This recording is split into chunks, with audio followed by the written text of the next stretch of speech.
మరి ఈ లాజిక్ పెద్ద పెద్ద డాక్టర్లకి ఆ, పీజీలు చేసిన వాళ్ళకి, పిహెచ్డీలు చేసిన వాళ్ళకి, ప్రభుత్వాలకి ఉమ్. ఆ, వాళ్ళకి ఎందుకు తెలియదు అంటారు? ఎందుకు తెలియదు అంటే రీసెర్చ్ ఇలా చేయరు వాళ్ళు. నా మీద చేయరుగా. నా మీదనో మంత్రి సత్యనారాయణ గారి మీదనో లేకపోతే విఆర్కే లాంటి వాళ్ళు ఫాలో అయ్యే వాటి మీదనో లేకపోతే మిలెట్స్ తోటి చేసే వాళ్ళ మీదనో లేకపోతే ఈ పద్ధతుల్లో తగ్గించుకునే వాళ్ళ మీద రీసెర్చ్ చేస్తారా?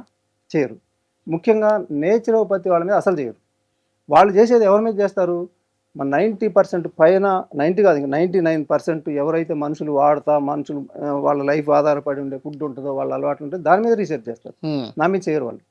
ఎందుకు చేయరంటే ఇది అవసరం లేదు వాళ్ళకి. ఉమ్, మరి రీసెర్చ్ అదే కదా చెప్తారు. ఆ రీసెర్చ్ చేయాలి సార్. ఇప్పుడు వాళ్ళని తప్పు పట్టడానికి లేదు, ఎవరిని తప్పు పట్టకూడదు. ఎందుకంటే అది అలా దాన్ని ఒక వందల సంవత్సరాల నుంచి అదే జరుగుతూ వచ్చింది. ఉమ్, ఇప్పుడు వాళ్ళు ఆ రీసెర్చ్ చేస్తారు, ఆ రీసెర్చ్ మొత్తం అన్ని ఆ ఫలితాలు వస్తాయి, దీని మీదనే మెడిసిన్ కనిపెడతారు కదా, ఆ మెడిసినే ఇస్తారు.